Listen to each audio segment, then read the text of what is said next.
Jordan, on your third touchdown, where did you come from? How did that happen? I don't know. Coach Alford was like, "What happened?" I was like, "I just kept running." Yeah, I was in the pile, and then Crip pushed me, and I got in the end zone. So, just trying to help this team however I can. Steve? Bryce, assess your game today. Came out kind of slow at the start of second half, but assess your play today. What were you most pleased with? What do you think needs the most work? Overall, I'm glad my team got the win. That's first and foremost, and so we just got to. I just got to capitalize on points, really. Turnover in the red zone. That's something that we preaching to not get into. So I just got to go back and rely back on my training, rely back on my practice, and establish that. So. Front left here, Larry. Rice, how fortunate is this program to have two running backs like you do? Justice goes out and Jordan does his thing. It's just the mindset that our running backs have, and also that we have as a team. Relentlessness and just be the best of us every single day. So these guys do it every single time, every single play, every opportunity they get. So. Front right, John. Jordan, obviously it's a team effort, but how much onus do you put on yourself to really deliver in a game like this where everything's hanging on the line?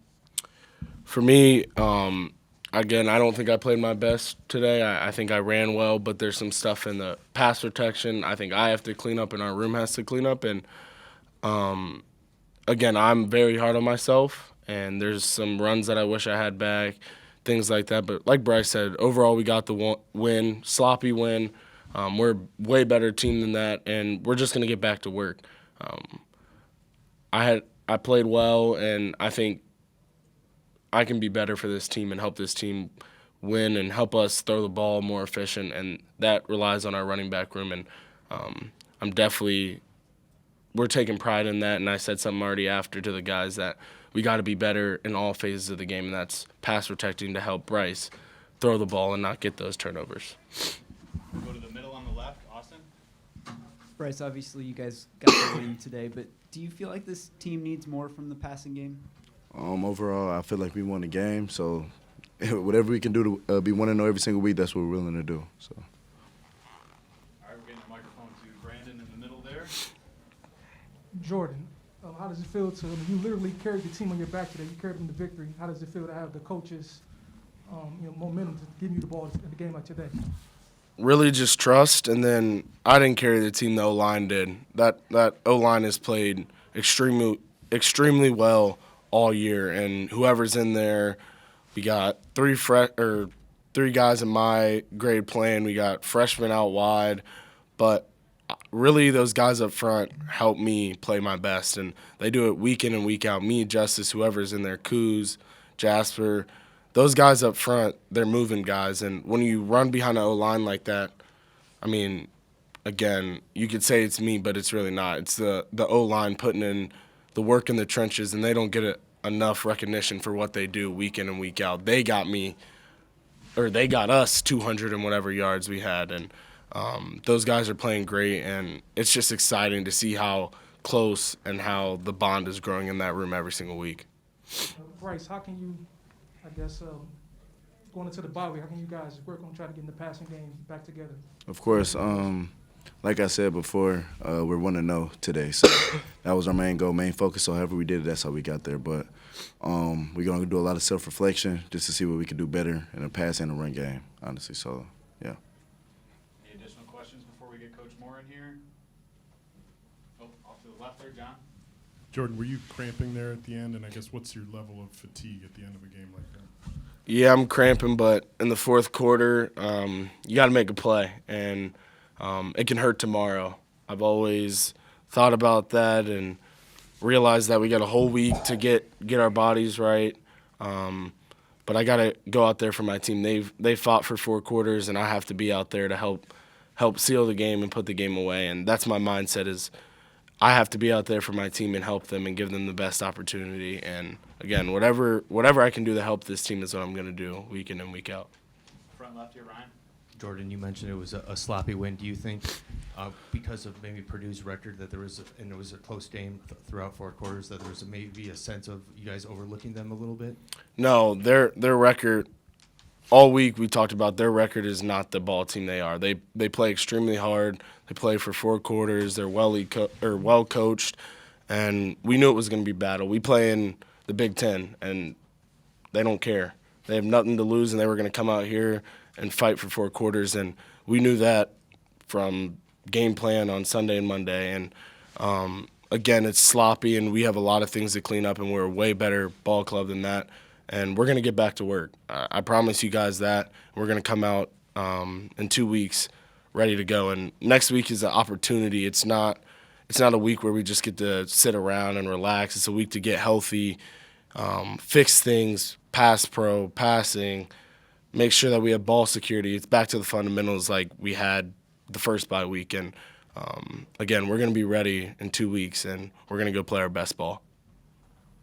Ernest, another one for you. You mentioned Chase and Nathaniel earlier. I mean, obviously, 2 true freshmen. What was it like playing next to them a lot today for their first significant snaps at the college level? I have all the confidence I have in those players. You know, you play with them during practice, through the season, through camp, through spring ball, and you know what they're capable of doing. And so it's just really awesome as a player like myself, leader. I've played through 4 years of college football, to be able to have the opportunity to step on the field with those young guys and to lead them in a moment like that. The first opportunity out there, really playing some high crucial moment like this, a game like this. It's an honor to play in a position like that with those young guys, and just to be able to guide them through the whole process. Because I know what it was like at one point when I was young, playing my first game out there. And so to be able to guide them through the situation, I'm really proud of those guys. They played their butt off today. And I'm just really excited to get to work with them, get to film, and just get better each week. Any questions? Raise your hand. Alejandro? Zach, coaches often talk consistency with you in practice. What are the things that you feel like you did over the last few weeks to elevate yourself into the playing time you received? Just know the game plan, know every single position, learn everything. Like that's what football is. Like your knowledge plus your talent plus your technique, and at the end of the day, you'll play really good once they call your number. Brandon? Zach, you had a pretty decent game today. Just speak on your performance today, and what did you see on the flea flicker play? The flea flicker's fun. Funny, I never ran it in practice. I was dialed up for Marlon. He went down for a little bit there. He's gonna be fine. But literally, they went, "Hey, you know that play?" I was like, "Sure, man. I know how it's drawn on a piece of paper, but I've never done it on a practice." But yeah, no, it worked out really good. Bryce got me the ball. I wish I would have ran into the end zone a little faster, but yeah. Zach? Ernest, what's the mood of the team after a win like this? Obviously, you won, but there's plenty that on both sides of the ball that you'd probably like to clean up. Yeah, there's always. After a game, there's always things you want to clean up. But at the end of the day, it's a win, and a win in this conference is not easy. We just played a great football team, well-coached football team, great players, and so you always take a win. You're very thankful for a win because it's not easy getting a win in this league. So we're going to celebrate, enjoy this moment, and get back to work on Monday. John? Yeah, Ernest, Purdue started moving the ball pretty decently. Can you just talk about the impact of Derek Moore's 2 sacks right there on those first 2 drives? Oh man, we've all seen it. Play with Derek Moore. I've been blessed to play with him for the past 3 years. Obviously, his career here at Michigan has been outstanding, and so just the impact he has on the game at any point in time, and just his playmaking ability is out of this world. So always. When he can make those plays and change the momentum of offensive drives, it's huge and crucial for our defense. So big time player, make big time plays. Sam? Zach? What do you think the ceiling of this passing game is? I mean, the best in the country. I mean, little things, and it's a whole different game. I mean, at the end of the day, we're happy with the win. We're going to clean up a lot of things and keep getting better. I mean, every week we start to get a little bit more rhythm. Sometimes plays don't go your way, but we're gaining rhythm. We're gaining traction. It's going to be really good. Tony? Maybe you could help us understand what you guys are seeing that gives you confidence that this pass game is gaining rhythm. When Yeah, I there mean, haven't been any touchdowns the last couple games. You go on the sideline, you look, and you're like, maybe this angle of this route could have been a tiny bit different. Maybe the window was over here instead of over here, like we draw it up. I mean, those guys Rolodex coverages. I mean, they played literally every coverage in the book.